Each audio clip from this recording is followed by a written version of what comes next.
décembre 2007, le GIEC, le groupe de scientifiques chargé par l'ONU de l'étude du réchauffement de la Terre, a obtenu le prix Nobel de la paix.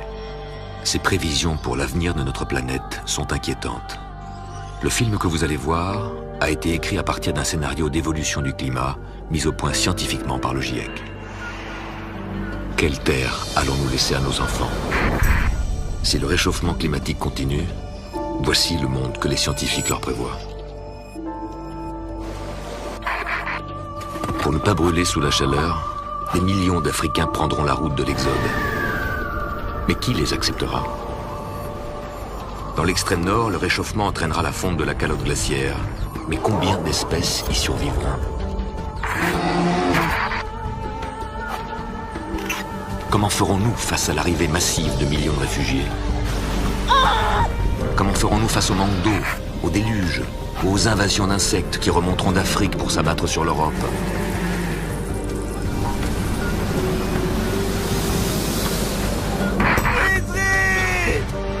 Voici l'histoire d'Idri et Fawzi et de leur incroyable traversée du désert pour rejoindre l'Europe. Voici l'histoire de Grace, qui avait tout prévu et que personne n'a voulu écouter. Voici l'histoire de Julia, qui a vu disparaître le dernier pied de vigne du Bordelais. Voici l'histoire de Lot et de son mari Niels, qui ont tenté de mobiliser les nations du monde. Nous sommes en 2075, et ce film est le récit d'un destin qu'il est encore possible d'inverser.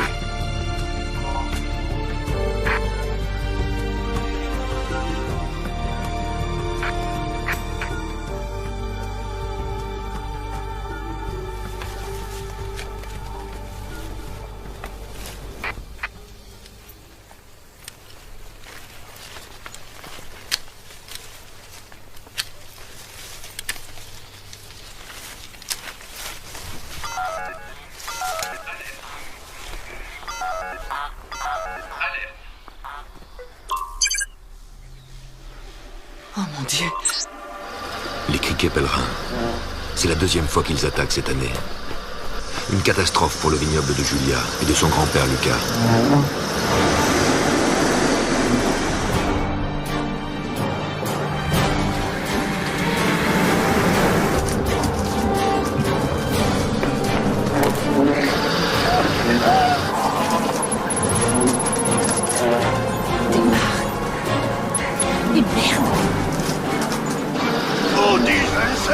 Laissez-moi tranquille!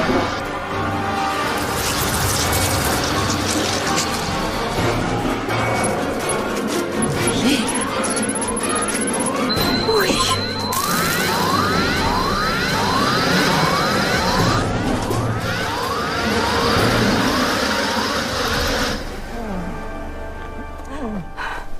Ils sont partis. C'est fini. C'est fini. C'est fini. Oh, Julia. Allez, viens, on rentre. Ah oui, oui. Allons-y.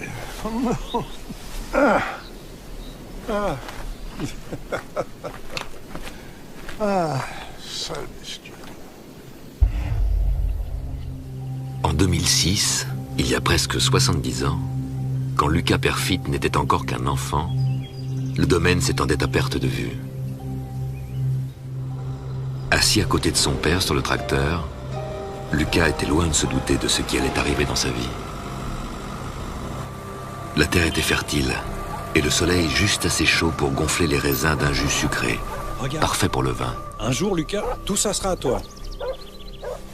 Les scientifiques, bien sûr, nous parlaient déjà du réchauffement climatique, mais la température n'avait augmenté que d'un tout petit degré, Ça sera alors personne ne s'inquiétait vraiment. Au contraire même, le raisin mûrissait plus tôt, et chaque année on avançait les vendanges. Alors tout le monde était content.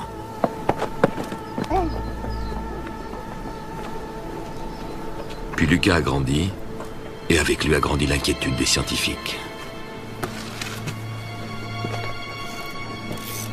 En 2040, quand il reprit le domaine, le monde avait déjà les yeux rivés sur le thermomètre. De nouvelles maladies ravageaient la vigne, et la plupart des viticulteurs partaient faire du vin en Angleterre, sous un climat plus doux. Mais comme son père, son grand-père et son arrière-grand-père avant lui. Lucas avait voulu garder le domaine.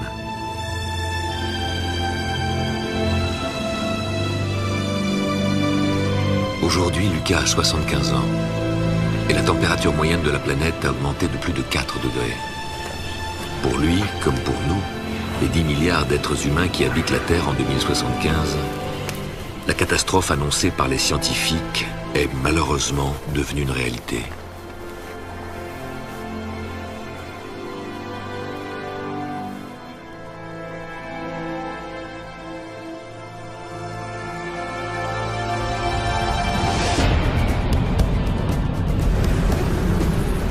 Parfois, portés par les vents, les essaims de sauterelles dépassent le vignoble du Bordelais pour atteindre Paris.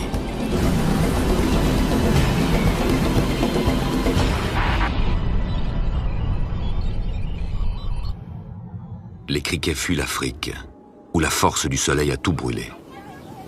Désormais, le désert est partout.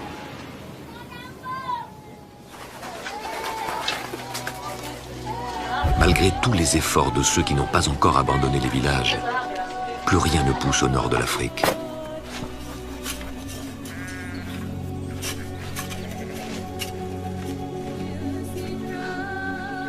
C'est inutile, mon fils. Cette terre ne nous nourrira plus. Mais c'est notre terre. La terre de nos ancêtres. Une terre?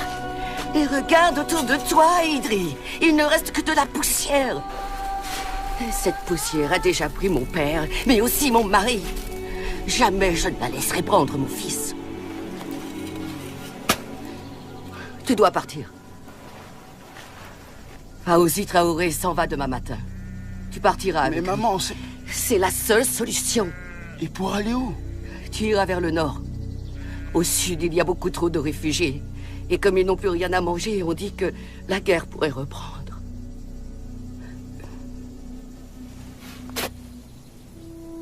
À 20 ans, Idri n'a plus d'autre choix que de quitter son village. Encore une fois, l'Afrique n'a pas été épargnée. Toute sa partie équatoriale est submergée par les eaux et tout le nord englouti sous le sable.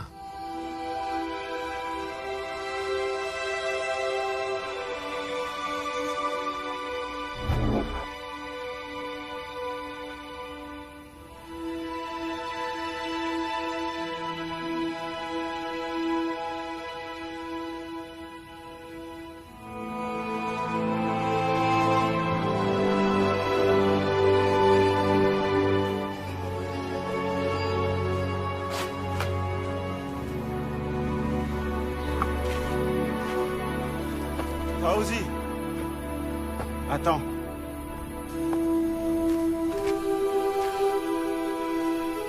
Je pars avec toi. Idri, emmène-le. Prends le chameau, il t'aidera à traverser le désert. Mais vous en avez besoin. Prends le chameau.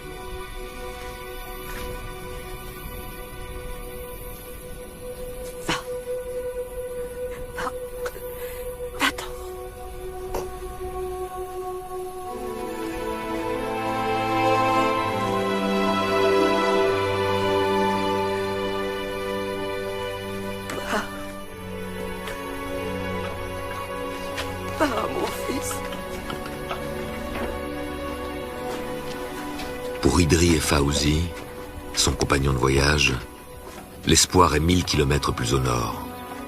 1000 kilomètres de solitude brûlante pour rejoindre les frontières cadenassées d'une Europe elle aussi bouleversée par les changements du climat.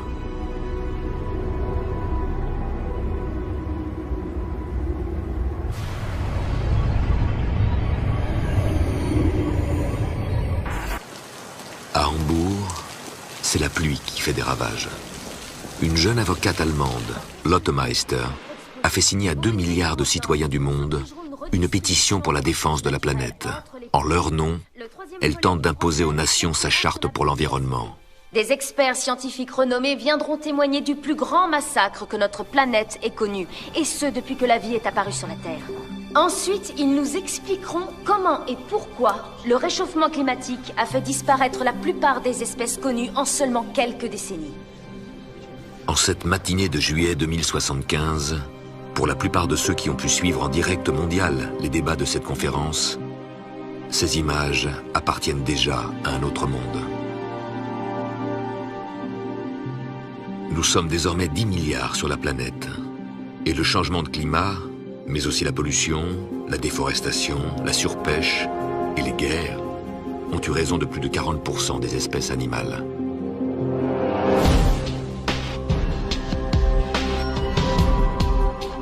Privés d'habitat naturel et décimés par les braconniers, les gorilles ont disparu les tout premiers.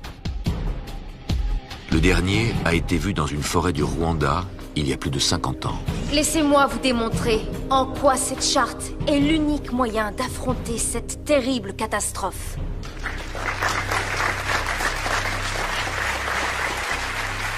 Dans son combat, Lotte n'est pas seule. Elle a chargé Niels, son mari, le père de son futur enfant, de partir au Canada. Il doit convaincre Grace Lajoie, une zoologiste mondialement connue pour ses recherches sur l'ours polaire, de venir témoigner à Hambourg.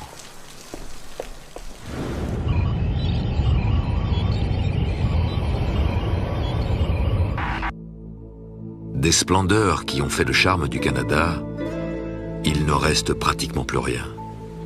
Avec la raréfaction des matières premières, la plupart des parcs nationaux ont été déclassés dans les années 2020 pour permettre les forages pétroliers et l'extraction minière. Pour Niels, la tâche s'annonce difficile.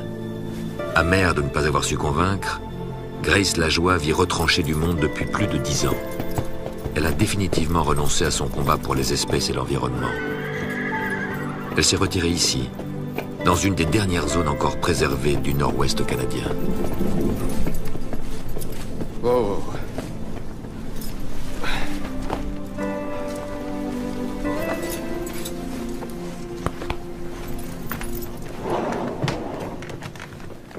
Bonjour. J'aurais préféré annoncer mon arrivée. Vous êtes Grace Lajoie? Oui.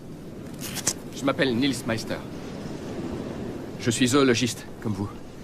Je vous ai envoyé des messages. Oui. Et j'ai répondu que je ne voulais pas vous voir. Je sais, mais je faisais une étude de terrain dans la région. Vous avez traversé l'Atlantique pour faire une étude de terrain? Ils vous ont permis de prendre un avion pour ça? Je ne voulais pas quitter le Canada avant de vous avoir vu. Je suis désolé d'insister. Mais ça fait déjà 2 jours que je suis en selle et puis je connais pas bien la région. Au revoir, Monsieur Meister. Vieille pique égoïste.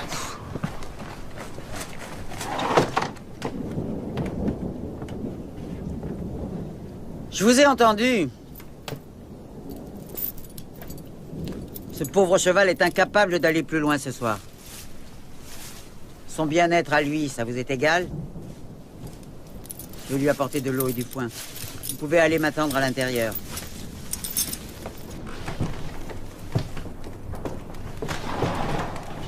Il y a de la soupe chaude sur le poêle.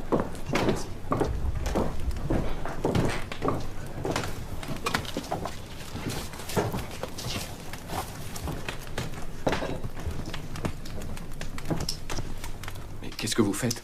J'ai plus de bois. Au moins ces vieux machins peuvent encore m'être utiles.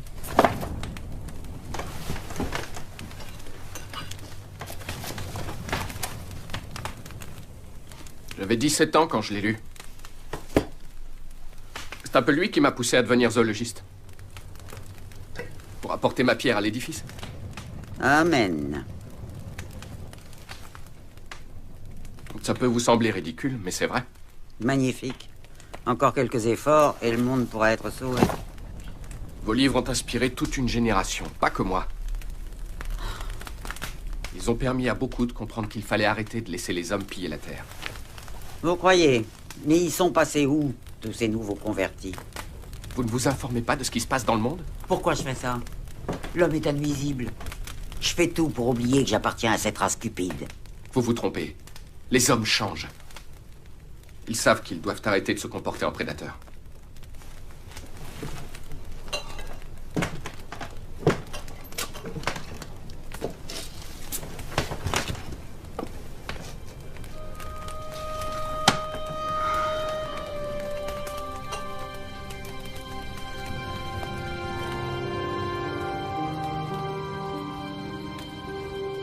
En 4 milliards d'années, notre planète a traversé à plusieurs reprises des périodes de réchauffement, suivies de refroidissements tout aussi spectaculaires. Il y a 13 000 ans, par exemple, une grande partie de l'hémisphère nord a disparu sous les glaces.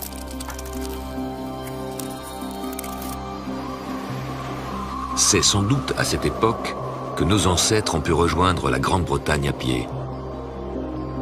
Puis, sous l'effet du réchauffement, la banquise a fondu, laissant place à la mer et à des paysages plus accueillants. S'en est alors suivie une longue période tempérée, où nos ancêtres ont pu se sédentariser, domestiquer du bétail et commencer à cultiver.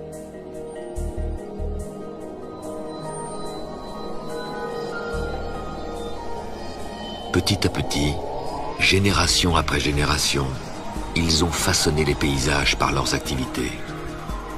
À l'époque gallo-romaine, on cultivait déjà la vigne sur le domaine de Lucca.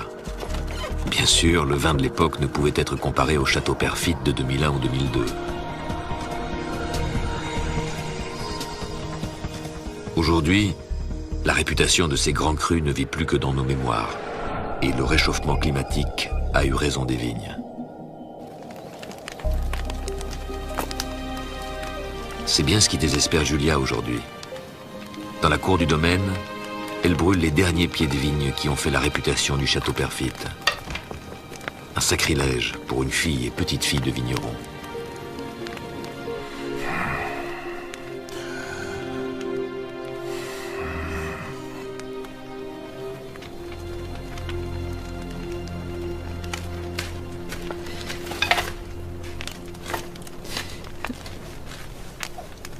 Grand-père, Tu brûles les vignes? il n'y a plus moyen d'en vivre maintenant. C'est fini. On n'a plus le choix, grand-père. Je suis désolée. Je sais.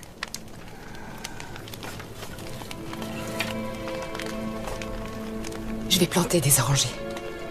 Des orangers? Oh, c'est bien une idée à toi, ça.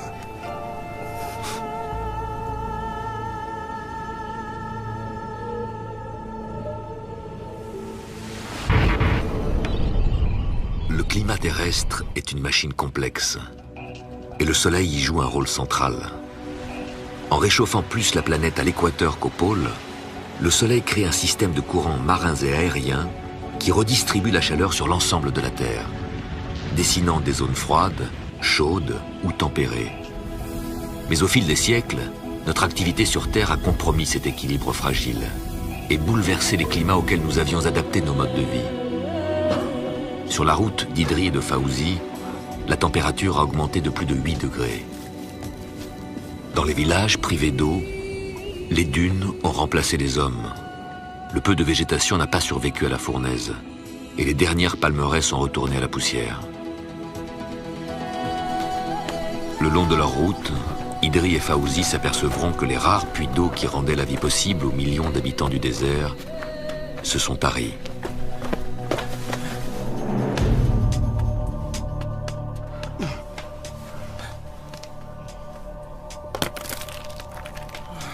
On traversera jamais ce désert sans eau. On fera avec ce qu'on a. T'es malade ou quoi? T'as vu ce qu'il nous reste? On peut y arriver. On va crever de soif. Même le chameau va y rester. Tu vas où tu veux. Moi, je rentre. Non! Non! On est partis tous les deux. Et on ira jusqu'en Europe tous les deux. T'es dingue. Laisse-moi rentrer. Non! Je t'ai dit de me laisser rentrer. Je te jure, on va le traverser, cette saloperie de désert. T'as compris?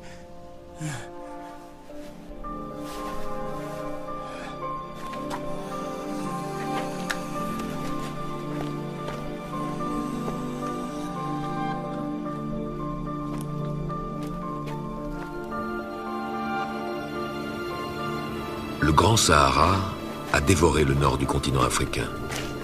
Les anciennes routes ont été recouvertes par le sable rendant le voyage d'Idri et Fawzi encore plus dangereux. Pour eux, sur des milliers de kilomètres, l'horizon n'est plus que sable et vent. Plus personne ne vit ici.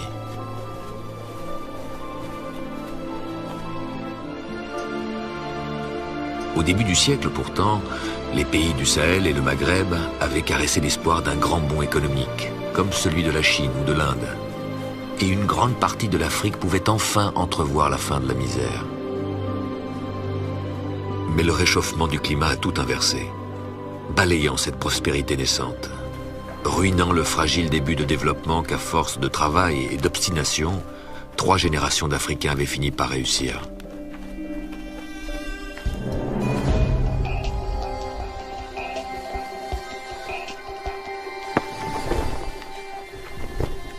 Ce soir, Idri et Fawzi entament leur dernière gourde. Comble de l'ironie, c'est dans les ruines d'une station-service, le long d'une autoroute dont il n'existe même plus une trace, qu'ils vont essayer de trouver un peu de repos.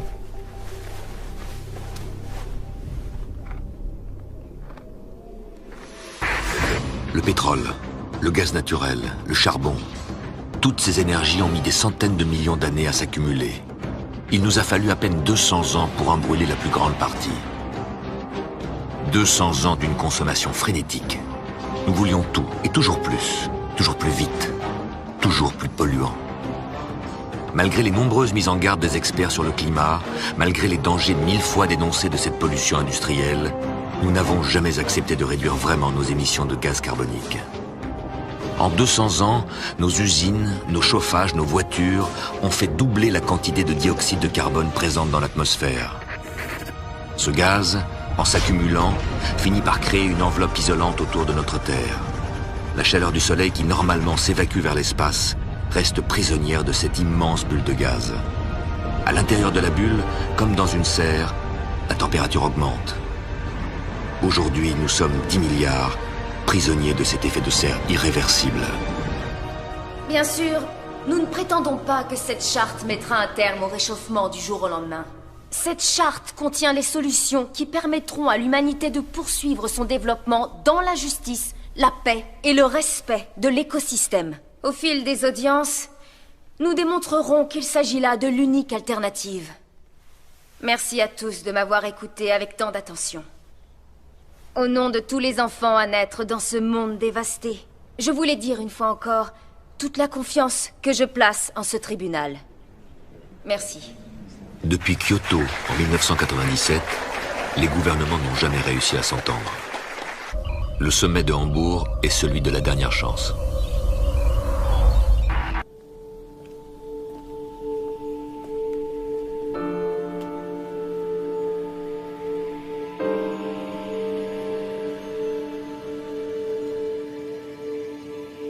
Les dérèglements climatiques sont de plus en plus nombreux en cette fin de XXIe siècle.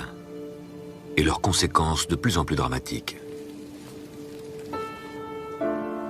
Julia en sait quelque chose, elle qui tous les ans quitte ces terres bordelaises pour se rendre à Paris. Elle y vient pour commémorer le plus triste des anniversaires. La mort de son fils Raphaël, il y a 10 ans.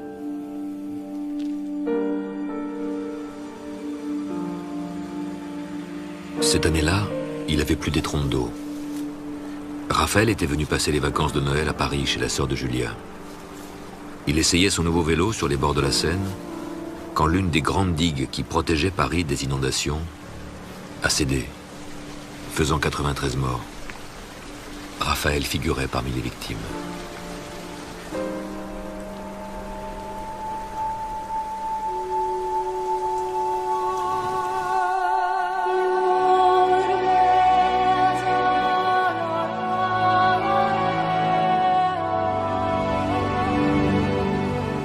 Julia? Salut, petite sœur. Ça va? T'as l'air en forme. Ton chagrin ne s'apaisera jamais? Jamais.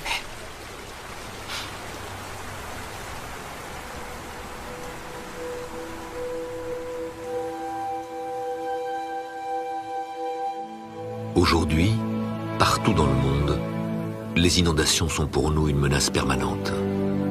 Une première alerte a eu lieu en 2005 à la Nouvelle-Orléans. Depuis, beaucoup de nos grandes villes comme New York, Shanghai ou Londres sont régulièrement sous les eaux. Et rares sont les digues qui ne sont pas menacées par la violence des pluies et des crues.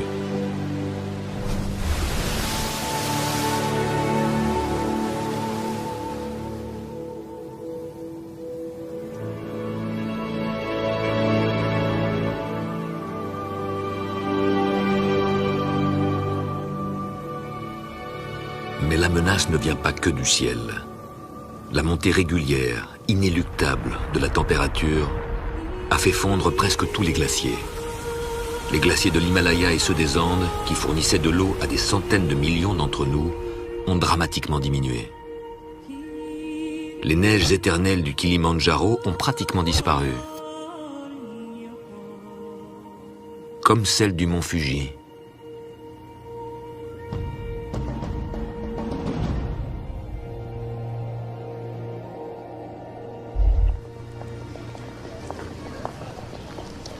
Lucas regrette ses vignes, mais il n'en dit rien. Il dit qu'il est impatient de goûter nos oranges. Tu le connais? Oui, je le connais. Mais toi, comment tu vas? Moi? Tu vas pas sacrifier toute ta vie pour ce domaine. C'est pas un sacrifice. Je t'assure.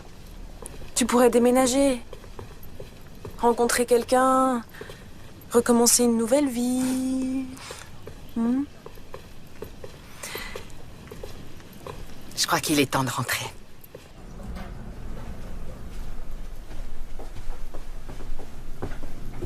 À Paris aussi, le climat est bouleversé. Désormais, il pleut sans cesse en hiver et les étés sont de plus en plus chauds. Depuis la mort de son fils, Julia a reporté toute son affection sur sa nièce. Ah, Tati Julia! Oh, mon petit ange. Comme tu as grandi, ma belle. Ah, je vais bientôt avoir 6 ans. Waouh, 6 ans. C'est ma princesse. Bah ça alors. Salut Robert. Salut. Je suis heureux de te voir. C'est gentil. Désolé pour la chaleur, mais la climatisation est encore en panne. C'est pas grave, par rapport à la maison, c'est rien. À ce point-là? À Paris, les appartements technoclimatiques sont beaucoup trop petits et puis c'est vraiment devenu trop cher pour nous. Ouais. Allez, viens Stella. Si on allait prendre l'air. C'est parti. Elle est magnifique. Ouais. En 2075, les 3/4 de la population mondiale est concentrée dans les grandes villes. À Paris, les changements climatiques ont bouleversé le marché immobilier. Dans les immeubles haussmanniens, mal adaptés aux grandes canicules, le prix des appartements s'est effondré. Désormais, ce qui fait la valeur d'un appartement, c'est l'énergie propre des panneaux solaires et les murs végétaux pour se protéger de la chaleur. Les immeubles qui n'ont pas été adaptés ont été abandonnés. Paris, comme toutes les capitales, a dû s'adapter aux variations brusques de température et aux économies d'énergie. La priorité est au transport public rapide, aux espaces verts et à l'aménagement de zones ombragées pour se protéger du soleil. Dans toutes les grandes capitales, la voiture a été bannie.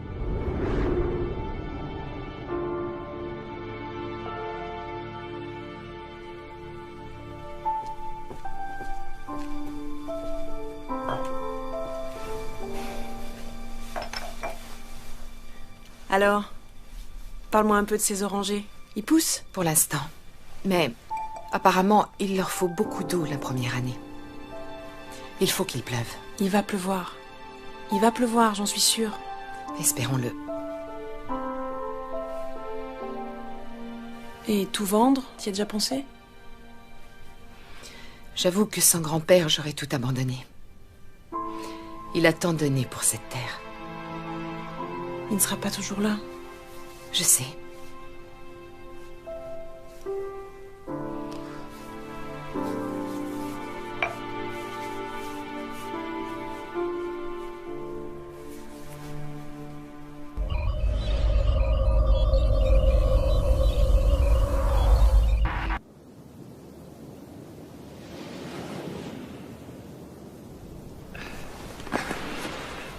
Je vous remercie pour votre accueil.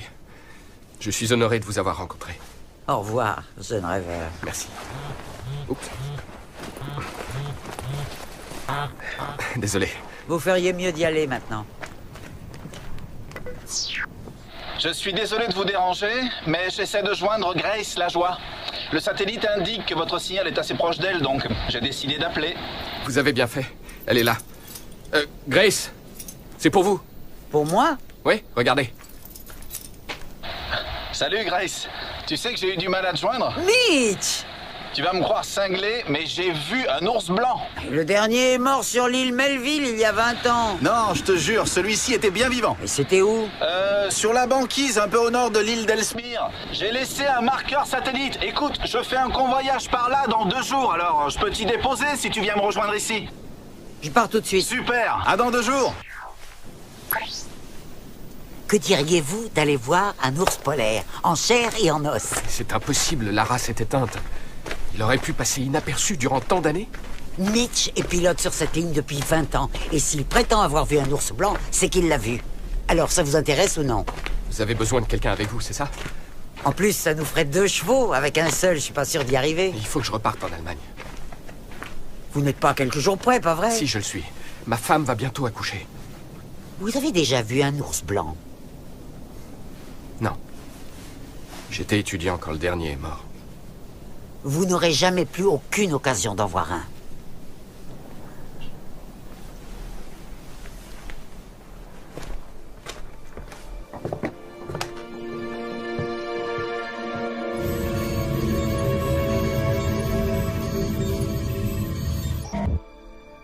À Hambourg, Lotte doit aujourd'hui s'attaquer à l'un des principaux problèmes actuels, celui de l'eau. Dans certaines régions du monde, c'est devenu une denrée tellement rare qu'elle provoque des conflits à répétition. En contraignant les États à partager équitablement leurs ressources, nous pourrons éviter une nouvelle guerre pour l'eau potable entre le Montana et la Colombie-Britannique. En Californie, par exemple. Cette charte aurait permis d'éviter que le manque d'eau ne plonge des milliers de gens dans la misère.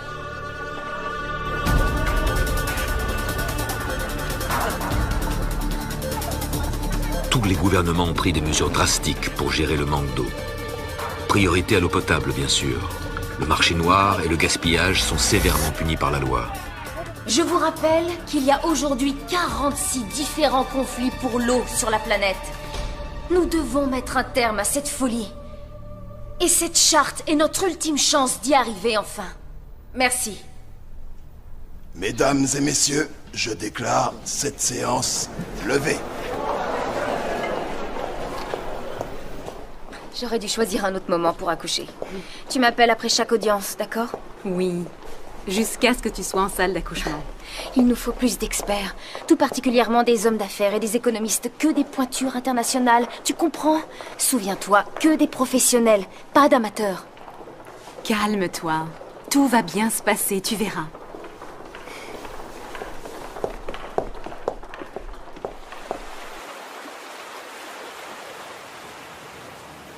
Tu ne vas pas le croire. Il s'est enfin arrêté de pleuvoir. Écoute, tu devrais te reposer, ma chérie. Promets-moi que tu ne retourneras pas au tribunal. J'ai encore quelques petits trucs de rien du tout à voir. Promets-le-moi. J'ai rêvé du bébé cette nuit. Il te ressemblait, il arrêtait pas de parler. Tout comme toi. Oh, bonjour. Oh, je vous présente ma femme, Lotte. Grace Lajoie, qui a eu la gentillesse de m'accueillir sous son toit. C'est un plaisir de vous rencontrer. T'as réussi à la convaincre? Tu sais ce qu'on dit sur les zoologistes. Il manque un peu de psychologie.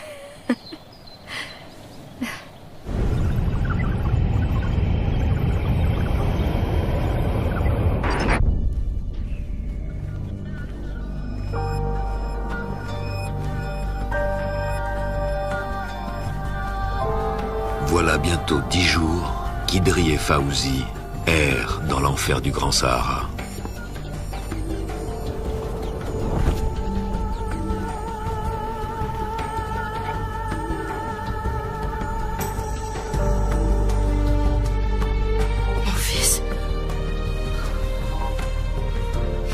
Quelque chose à mon fils.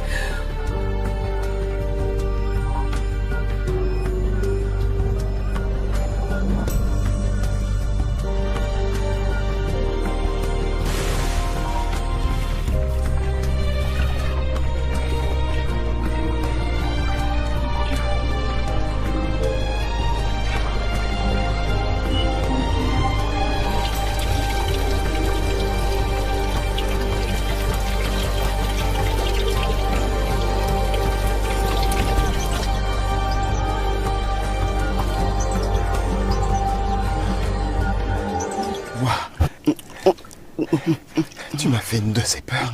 Allez, bois. Le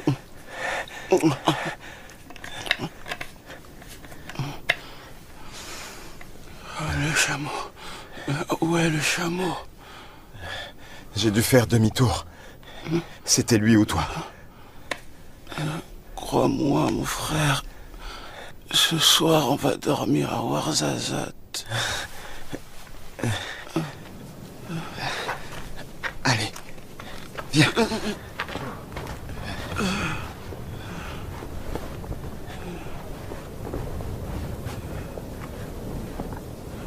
Tu m'as fait très peur, tu sais. Tu crois qu'il a déjà traversé la mer? Idri, j'espère que oui. Et peut-être qu'un jour, il nous enverra un message sur le satcom du village.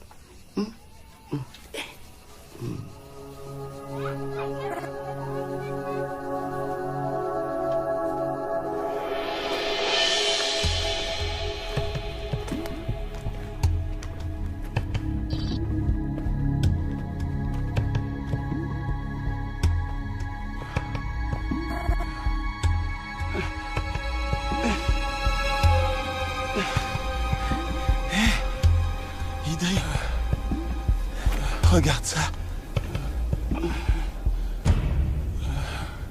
Comment ils appellent ça déjà? Le grand mur. Le grand mur.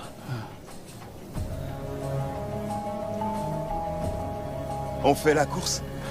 Le premier de l'autre côté. Allez, on y va. Le grand mur d'acier. Une tentative désespérée des habitants d'El Rachidia pour sauver leur ville de l'avancée du désert. En 2050, ils avaient entassé des milliers de carcasses de voitures devenues inutiles pour tenter de bloquer l'avancée du sable. Peine perdue. Leur ville, comme tant d'autres, a finalement été avalée par les dunes.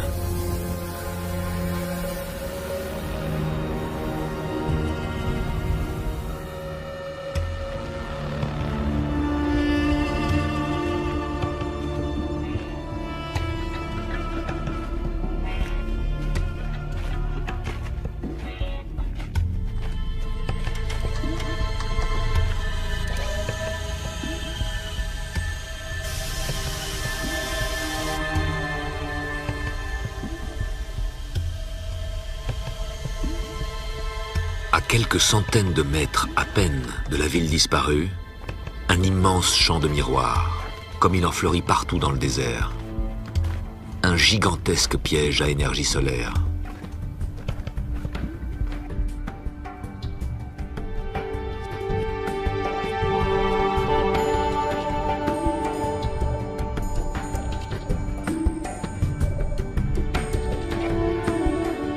Depuis que le pétrole et le gaz sont devenus des produits très rares, depuis que l'utilisation du charbon, trop polluant, est abandonnée, les hommes se sont tournés vers un autre modèle énergétique, plus propre. Maintenant, tout fonctionne à l'électricité. Une électricité produite à partir d'énergies renouvelables. L'eau, domestiquée par les barrages hydroélectriques, ou le vent, par des champs d'éoliennes.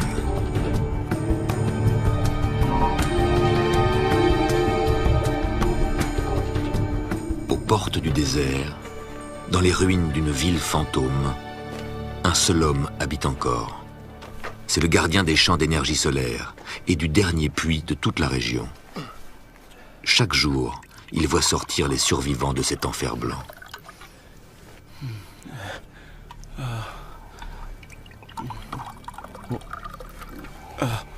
Doucement, doucement. Une gorgée à la fois. Vous avez dû faire tant d'efforts pour arriver ici. Pour Idri et Fawzi, c'est la dernière escale avant de reprendre la route. La mer, l'Europe, leurs rêves ne sont plus désormais qu'à quelques jours de marche.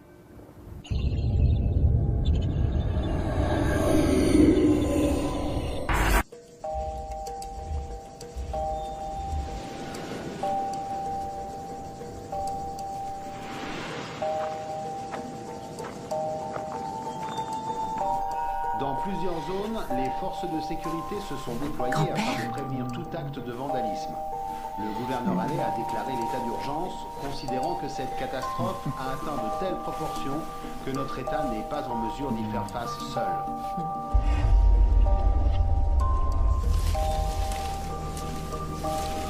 Chaque année, la sécheresse est pire que l'année précédente.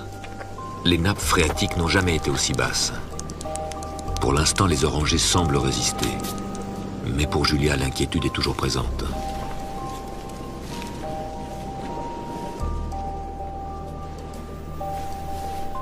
Estimation irrigation parcelle 28.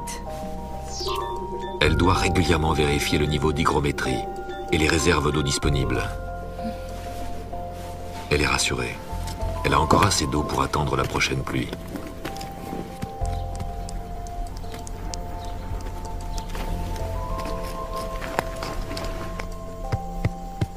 Ailleurs dans le monde, c'est l'inverse. C'est l'eau qui menace la vie. L'ouragan Gary ravage la côte Est. Cette tempête, la plus meurtrière sur la façade atlantique depuis 2 siècles, sème la destruction sur son passage.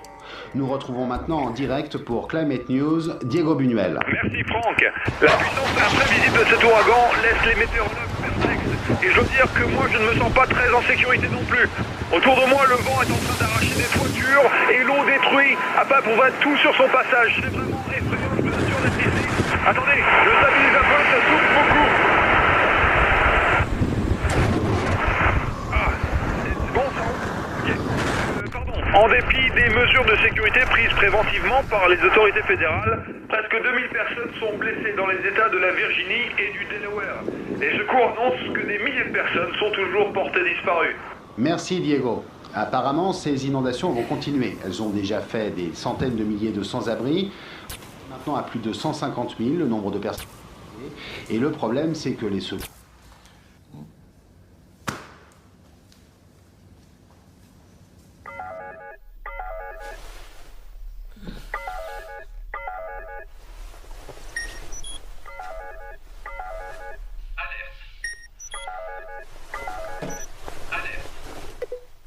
Par décision du Conseil, les quotas d'irrigation ont été réduits de 30%. Contrôle de pression.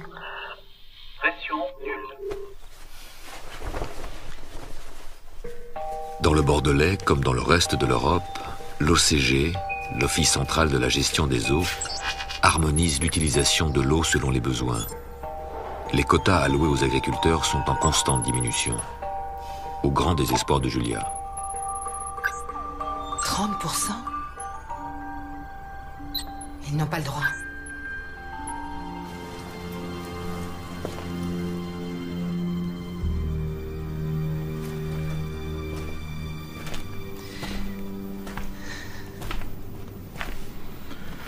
Ce n'est pas si grave, Julia. Pas si grave. Mais sans eau, nos orangers risquent de mourir en quelques jours. Eh bien, si ça arrive, tu en planteras plein d'autres. Aussi souvent que ce sera nécessaire. Et si la seule chose qui pousse ici est un cactus, alors tu cultiveras des cactus, parce que tu es une battante. Allons nous asseoir.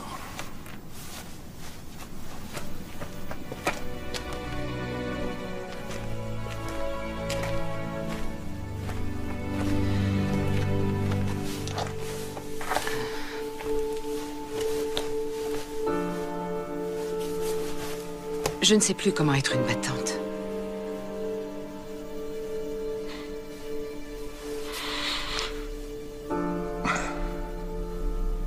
Quand Raphaël est mort, emporté par les flots... Arrête, je ne veux pas qu'on parle de ça. J'ai cru que le chagrin allait te rendre folle, mais... Tu t'es accroché, tu t'es battu afin de survivre. Et c'est pour ça que je t'ai demandé de reprendre le domaine. Et cela t'a accroché à la vie. Ah, Julia, tu as tout connu.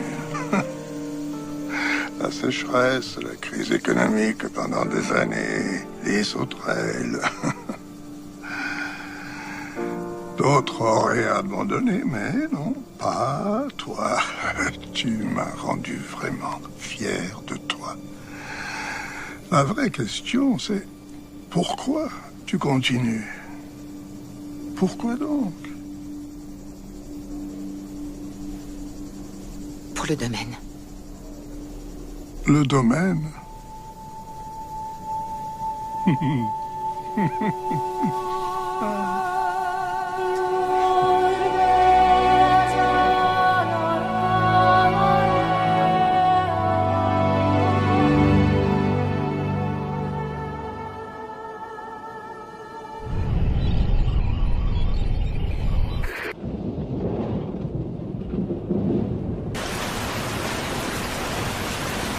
Tu es sûre? Tu ne veux pas que je reste avec toi? Nils sera là pour le week-end. Les premiers bébés naissent toujours en retard. Tout le monde sait ça. Très bien. Je t'appelle demain matin. Et je t'en prie, vas-y doucement. Reste assise.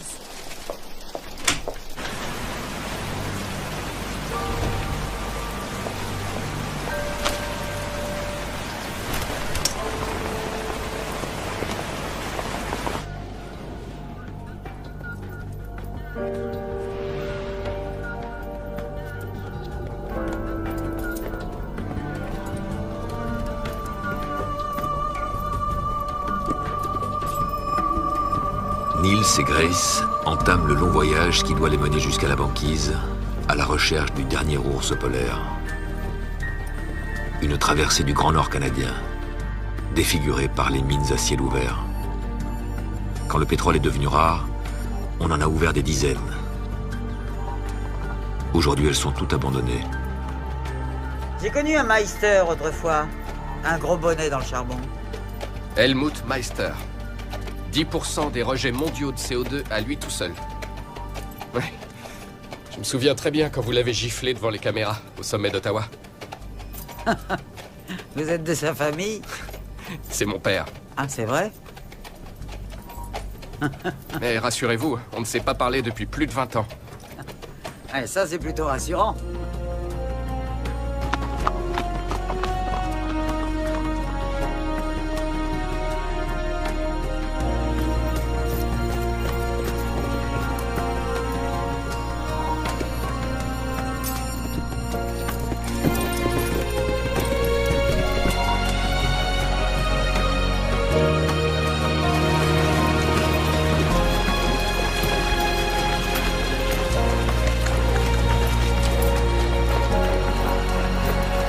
À des milliers de kilomètres de Hambourg, Nils est partagé entre l'envie de retrouver sa femme, Lotte, et celle d'être peut-être le premier zoologiste de sa génération à observer un ours polaire vivant.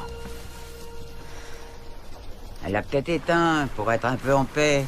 Lotte, débrancher son satcon? Vous la connaissez pas? Elle bosse dans quoi? Elle est avocate. Elle travaille au Congrès écologique mondial, le tribunal de tous les tribunaux. Vous n'en avez pas entendu parler? Non. Le Congrès a porté l'affaire devant la Cour internationale pour imposer une charte de devoirs à tous les gouvernements. Des devoirs? Quel genre de devoirs? En gros, protéger notre écosystème, partager les ressources équitablement et partager les responsabilités des effets du réchauffement. Pour commencer à rêver? Non. Devinez combien de signatures nous avons recueillies? Oh, des dizaines de milliers? Non. Hein? Plus? Des centaines de milliers? 2 milliards. 2 milliards de citoyens ont déjà signé la charte des devoirs de l'humanité. 2 milliards? C'est vrai? Un coup de main? Ça, c'est incroyable. Vous êtes sûr? Ouais, 2 milliards.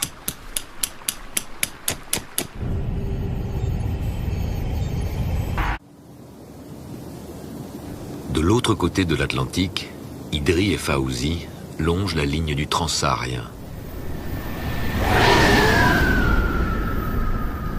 Depuis la disparition des routes et des pistes, ce train à grande vitesse permet à ceux qui en ont les moyens de traverser le désert en quelques heures. Idri et Fauzi n'ont pas cette chance.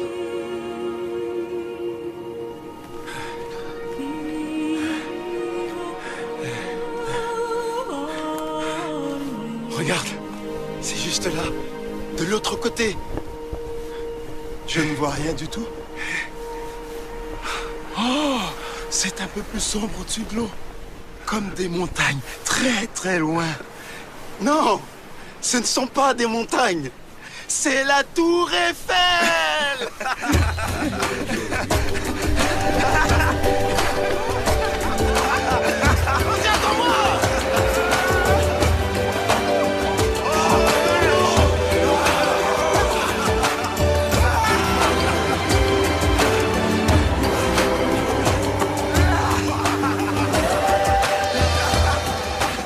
Toute cette eau qui fait leur bonheur provoque ailleurs de véritables catastrophes.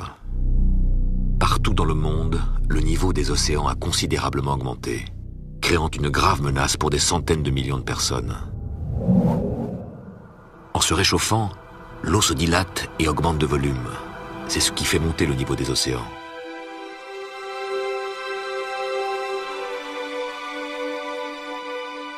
Maintenant que le mécanisme est enclenché, quoi que nous fassions, il va falloir des milliers d'années pour l'inverser.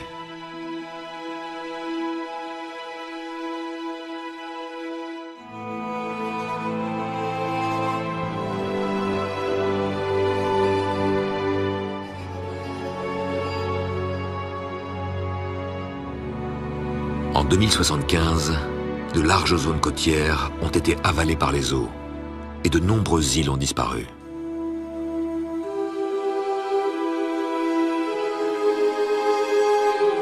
Partout dans le monde, les réfugiés climatiques se comptent par millions. Au Bangladesh, en Inde, en Égypte, en Chine.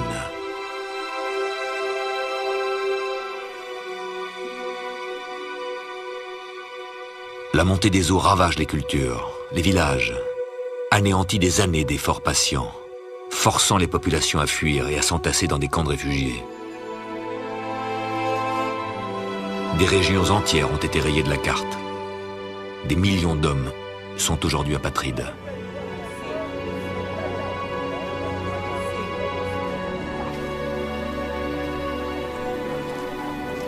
Comme tant d'autres, Idri et Fawzi fuient la chaleur de l'Afrique. Mais ils ne sont pas les seuls à rêver d'Europe. Pour contenir le flot incessant de réfugiés venus de toute l'Afrique, d'immenses camps ont été installés à l'entrée de Tanger. Devant leurs yeux, ils découvrent le Saint des Saints, un centre de tri géré par les gouvernements des pays riches. C'est derrière ces murs que va se décider leur sort. Désormais, la seule immigration acceptée est l'immigration saine, économique et choisie.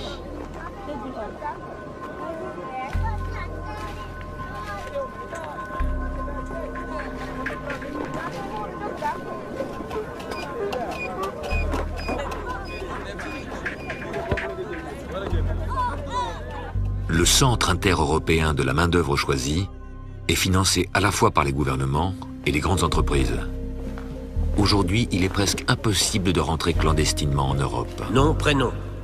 Idri Diallo. Date et lieu de naissance. Le 26 juillet 2058, Mnati, États-Unis d'Afrique du Nord. Box numéro 12.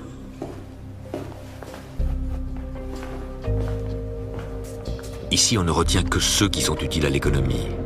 Seuls les candidats jeunes, forts et en bonne santé ont une chance d'obtenir un contrat de travail. Durant cette journée de sélection, à tout moment, Idri et Fawzi peuvent être rejetés. Afin de vérifier votre état de santé, le module va procéder à une série d'examens. Veuillez fixer les électrodes. Veuillez fermer les yeux. État de santé conforme aux normes européennes. Le module va maintenant procéder à la pose d'une puce bio-identificatrice. Ce procédé est sans danger et quasiment indolore. Cette puce facilitera votre identification lors des tests de sélection. Si votre candidature est retenue, elle permettra votre localisation sur le territoire européen. Procédure terminée.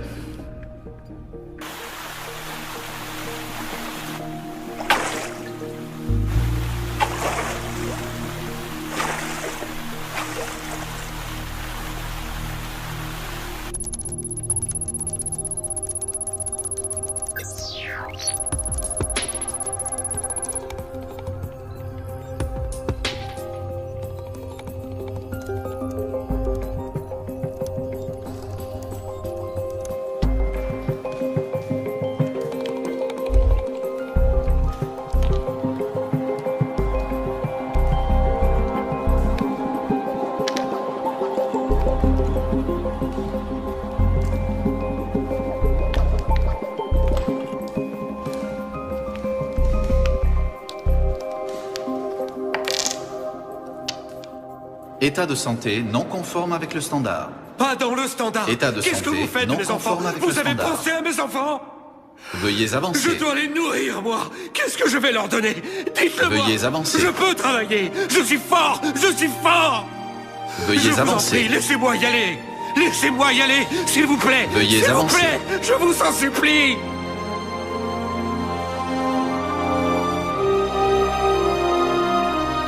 Des animaux! Voilà comment ils nous traitent.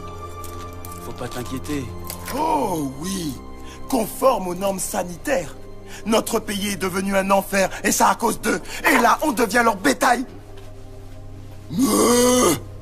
Saloperie d'Européens. Normalement, c'est eux qui devraient nous supplier de venir. Mauvais point pour Fawzi. La docilité est l'un des principaux critères de sélection. Et rien n'échappe au sélecteur.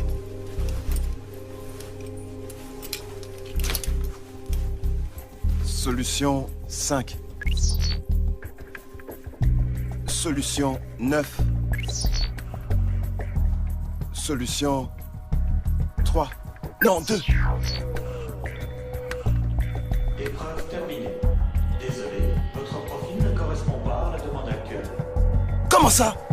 C'est quoi ces conneries? Veuillez sortir. Non! Veuillez sortir.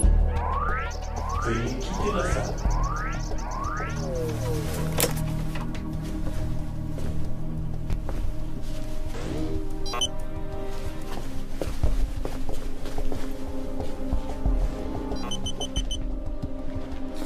C'est bon toi aussi? Ouais, c'est bon. C'était la dernière épreuve. Ça y est mon frère, on y est.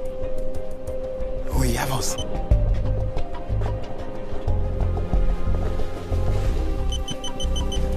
Mais nakosala na makasi, nakosala na makasi, nakosala.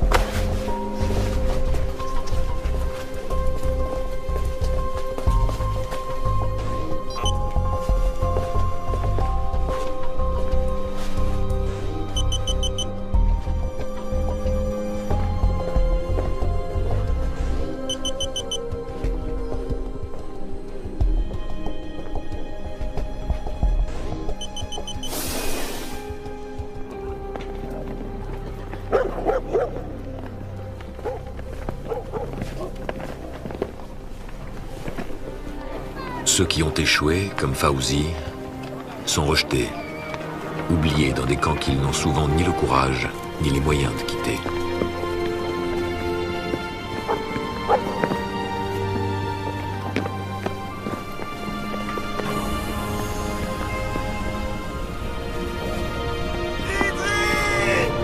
Idri! Bonne chance, mon frère!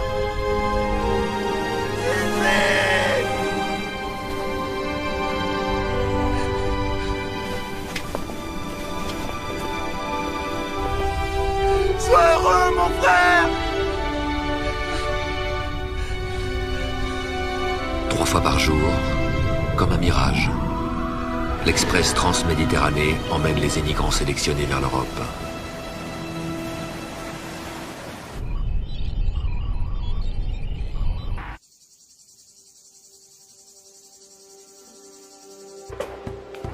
Comme chaque année, Julia prépare la maison pour la canicule estivale.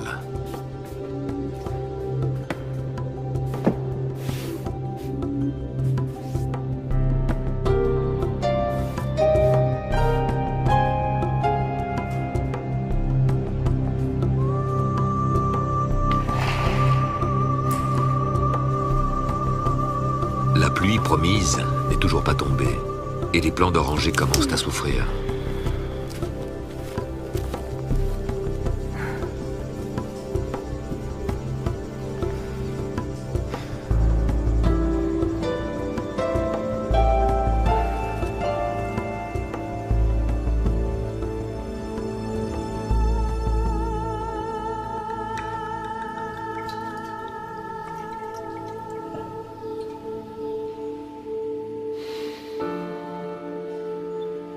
Château perfide 2000.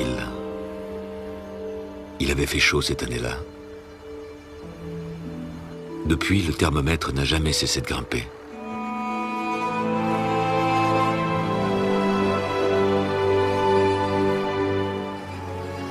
C'était il y a 75 ans déjà.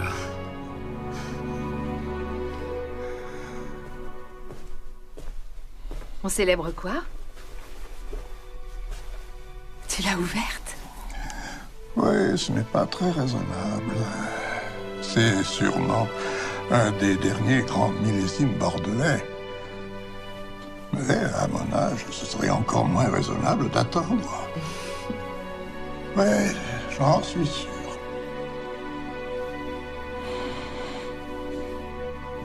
Le temps est venu.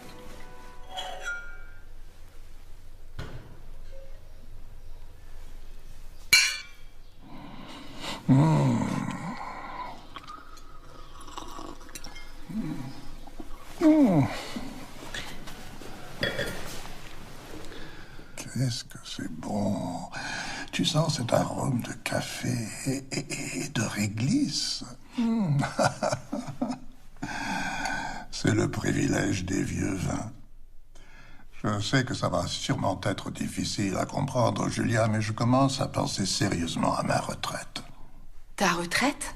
Tout ce que j'aimais ici est en train de disparaître.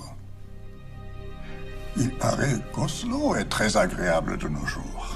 Oslo? On dit que c'est très vert là-bas. Mais tu n'as jamais quitté le domaine plus de 3 jours. Peut-être que le moment est venu, pour chacun de nous, de penser enfin au changement.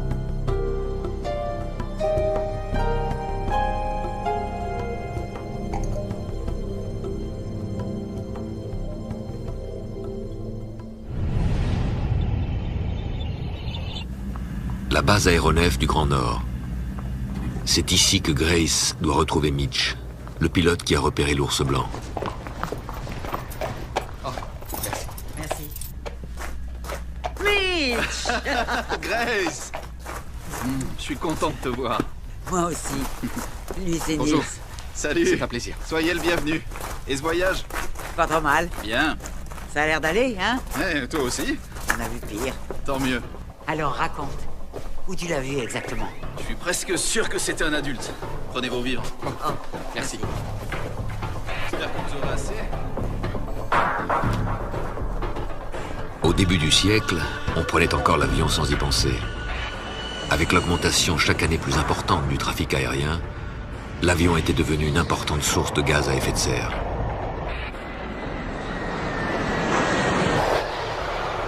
Aujourd'hui, toutes les compagnies se sont débarrassées de leur flotte trop polluante.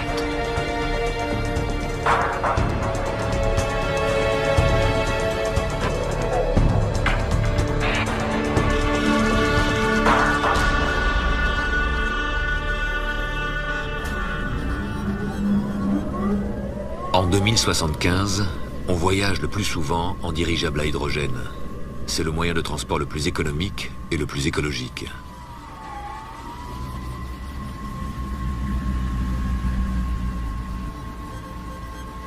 Sur la plupart des territoires du Grand Nord, la glace a complètement disparu. Sur ces terres où ne poussait qu'une maigre végétation, poussent désormais d'immenses forêts. La région s'est réchauffée 2 fois plus vite que le reste du monde. Plus de 10 degrés en un peu moins d'un siècle. Autrefois, la glace et la neige renvoyaient l'énergie du soleil. Aujourd'hui, la toundra et les forêts vert sombre absorbent la chaleur et contribuent à amplifier le réchauffement de la planète.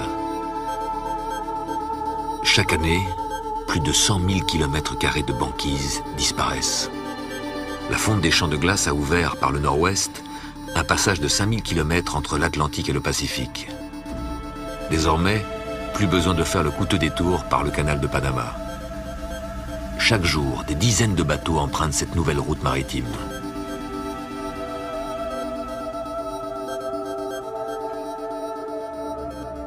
« 48 heures. C'est le temps que Mitch laisse à Grace et à Nils pour tenter de retrouver le dernier ours polaire. Dans 2 jours, il survolera à nouveau la zone pour les récupérer.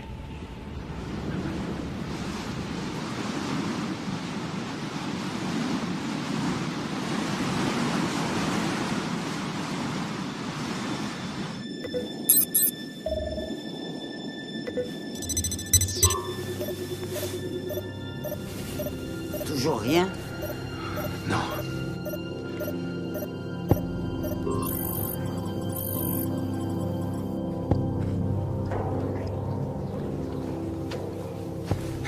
Alors? Rien du tout. Je vois mal comment on va le trouver. Puisqu'on est là pour au moins 48 heures, on peut encore le chercher.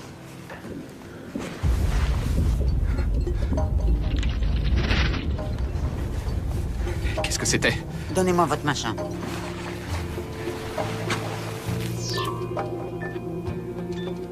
Il y a une plaque d'à peu près 100 de kilomètres de long qui est en train de pousser celle sur laquelle nous sommes. Et c'est dangereux? Faut qu'on s'en aille d'ici. Plus elle se réduit, et plus la banquise devient instable et dangereuse. Pendant le long été arctique, avec la violence d'un tremblement de terre, de gigantesques blocs de glace, figés depuis des milliers d'années, dérivent et s'entrechoquent.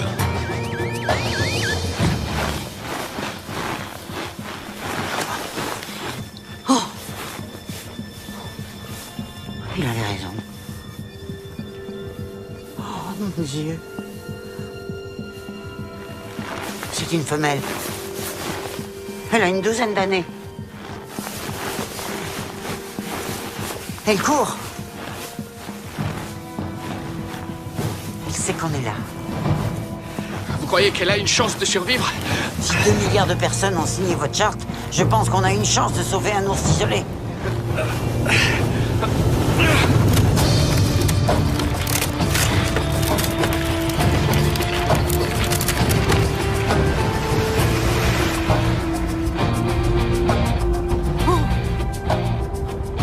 C'est incroyable. La voilà.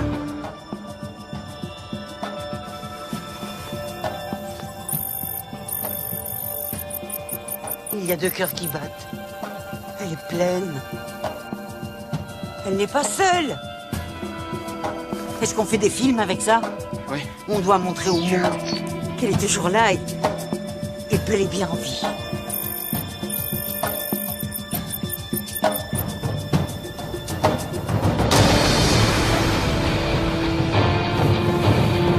Image satellite. Zoom facteur 5. Oh merde. Regardez ça.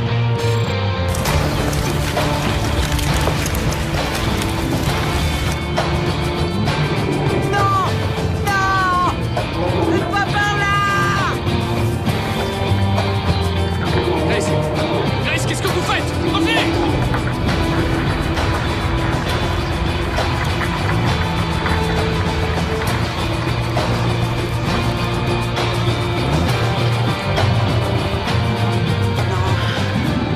Doucement, doucement, ma belle. Là. Moi, je sais qu'il est en colère. Tout doux. Ah, tu n'aimes pas les humains, hein? Mange-moi si tu veux. Ce sera un honneur.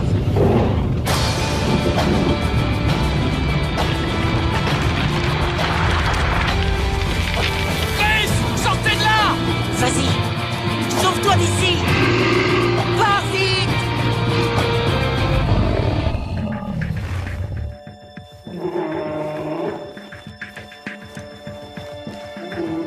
Au revoir, ma petite mère. Grace! Courez!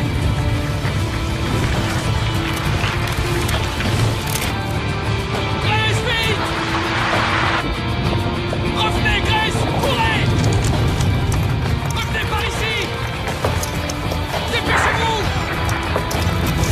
Non! Grace!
Je n'ai pas le courage de te dire au revoir. Je t'en prie, ne m'en veux pas. Je t'aime tant. Oh non.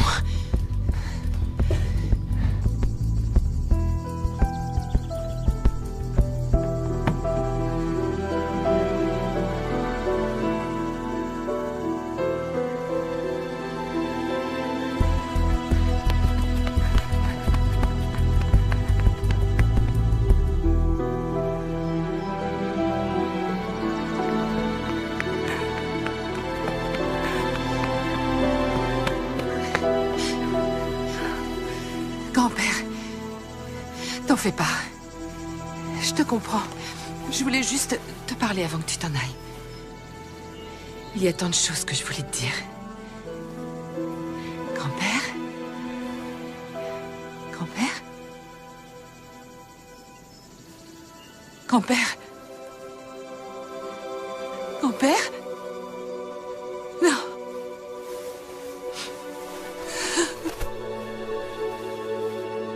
Grand-père.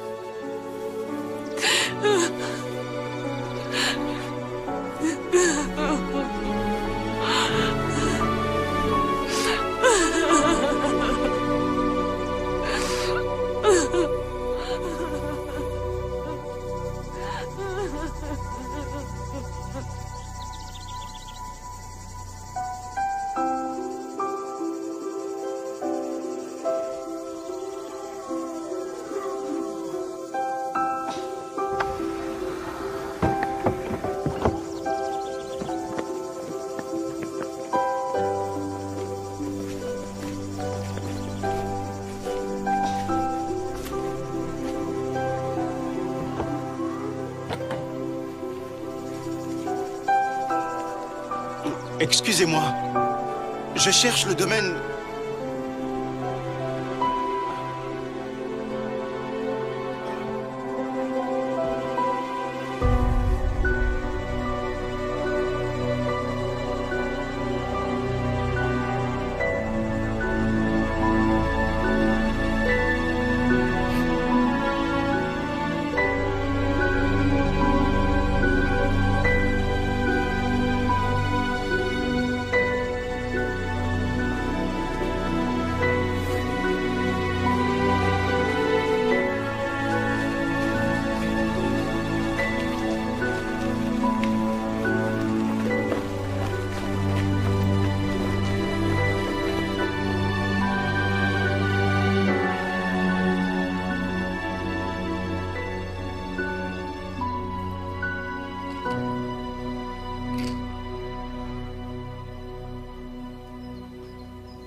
De la douceur de notre climat tempéré, il ne reste presque rien.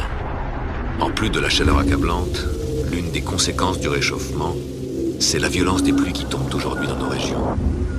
Les pluies sont devenues plus intenses sur l'Europe du Nord, et les dégâts qu'elles provoquent ont augmenté avec elles. Et cela malgré les lourds investissements qui ont été consentis pour protéger les populations.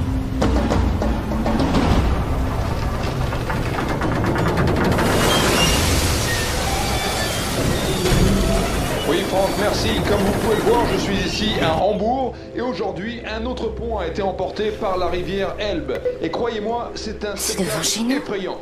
Tous les résidents sont appelés à évacuer la zone et ceci, je vous le rappelle, n'est pas un exercice. Oh non. C'est la 3e fois en 10 jours que des mesures d'urgence ont été prises par les autorités qui gardent un œil vigilant sur les conditions météorologiques dans les environs, car elles se préparent à de nouvelles inondations.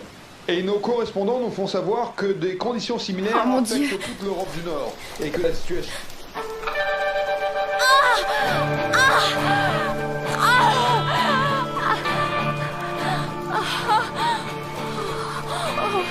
Maintenant.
Qu'il vous faut. Mais entrez plutôt vous mettre à l'abri. Ma pauvre chérie.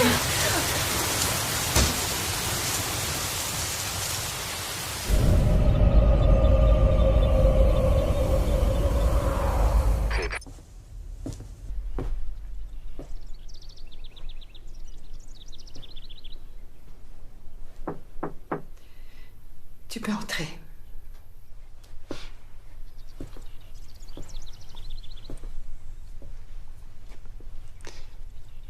Je vous ai fait du thé. Je te remercie, c'est très gentil.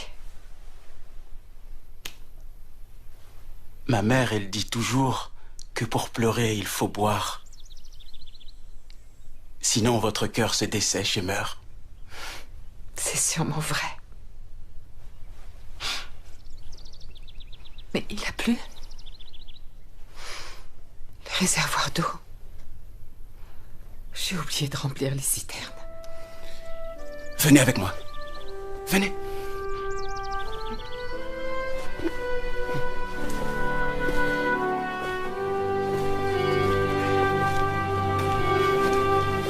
Regardez.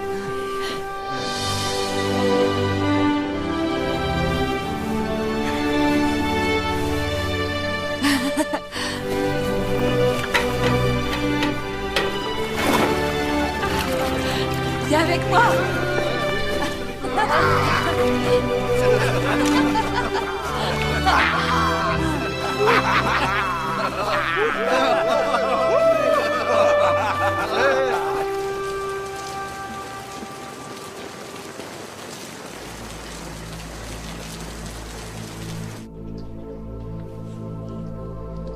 Doucement, doucement, doucement, ma belle. Là, je sais que t'es en colère. Toutou! Ah, tu n'aimes pas les humains, hein?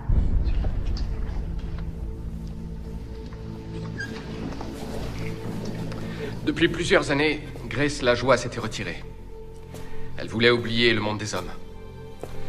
Elle avait honte d'appartenir à l'espèce la plus nuisible de la planète. À la demande de ma femme, Lotte, je suis parti au Canada avec pour seul objectif persuader Grace Lajoie de venir témoigner devant cette cour. Quand je lui ai parlé de cette charte, elle a dit que je rêvais, que ça n'arriverait jamais. Mais quand elle a réalisé l'ampleur de ce qui se passait, elle a changé d'avis. Malheureusement, jamais elle ne viendra. Elle souhaitait énumérer devant vous la liste de toutes les espèces animales qu'elle avait vues disparaître. Elle voulait expliquer comment elles auraient pu être sauvées grâce à cette charte. Je ne suis pas sûr d'avoir son expérience en zoologie, mais je ferai de mon mieux pour tenter de la remplacer. Rendez-vous compte que tous les animaux que vous venez de voir sur l'écran existaient encore au début de notre siècle. Grace Lajoie a donné sa vie pour ce en quoi elle croyait. Nous perpétuerons son souvenir à travers notre travail d'aujourd'hui. Je vous remercie.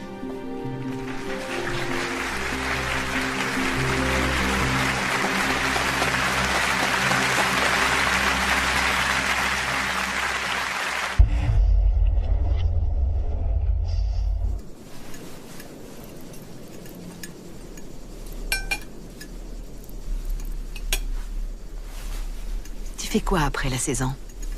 J'en sais rien. C'est le bureau de l'immigration qui décide. Tu voudrais rester? Ici? J'ai besoin de quelqu'un à plein temps. Je te propose un contrat de 3 ans. Ça t'intéresse? Si ça m'intéresse. Bien sûr. Je peux le dire à ma famille? Oui. Prends mon setcon. Ah, c'est gentil. Merci. Salut! Alors c'est lui, Idri? Tu lui as fait peur? Salut, petite sœur. Je viens de l'embaucher. Il est fou de joie. Tu viens de l'embaucher? Je croyais que tu vendais le domaine. Tu pourrais m'expliquer ce qui se passe? Viens, allons marcher.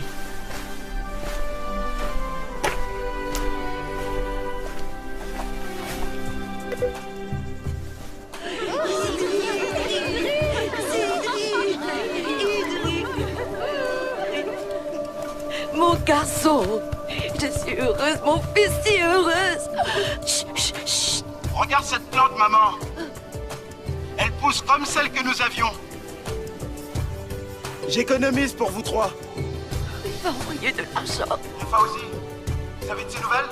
Il va réessayer. Il ne va pas abandonner. Nous prions pour qu'il y arrive un jour. Moi aussi. Au revoir, maman. Idri, au revoir. Au revoir. Ça peut sembler étrange. Je sais que j'ai toujours dit que quand Lucas ne serait plus là, je partirais pour tout recommencer, loin d'ici. Peut-être même en ville. Ce n'est pas ce que tu veux? Ma vie est ici. Je connais la moindre plante, tous les insectes.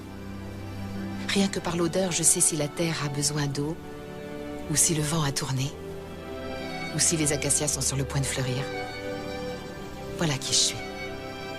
Voilà qui nous sommes. Et puis Idri est arrivé. Ses yeux se sont mis à briller quand il regardait le domaine. C'est le paradis pour lui. Il a tout perdu, mais ça ne l'empêche pas de croire en l'avenir. Et il a raison, parce que notre terre est pleine de vie. Regardez ce que j'ai trouvé. Depuis le début du XXe siècle, la température de la Terre n'a cessé d'augmenter. Renverser cette tendance prendra des siècles, mais on peut déjà faire beaucoup pour ralentir le processus.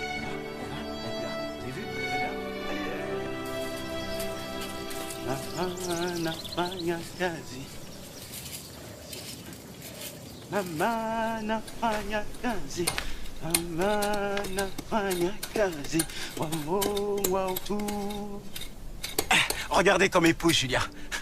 Ils aiment votre terre. Vous vous réveillerez bientôt avec l'odeur des oranges.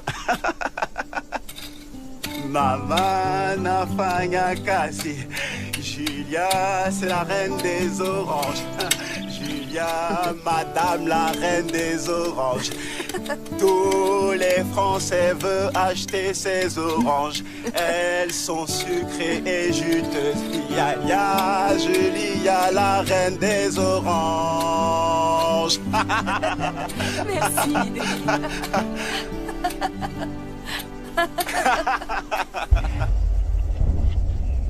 Si nous acceptons de vivre autrement, si nous acceptons de changer nos habitudes de consommation, si l'ensemble de la communauté internationale prend les mesures indispensables préconisées par les scientifiques, alors il nous est encore possible de laisser à nos enfants un monde préservé. Leur avenir dépend de nous.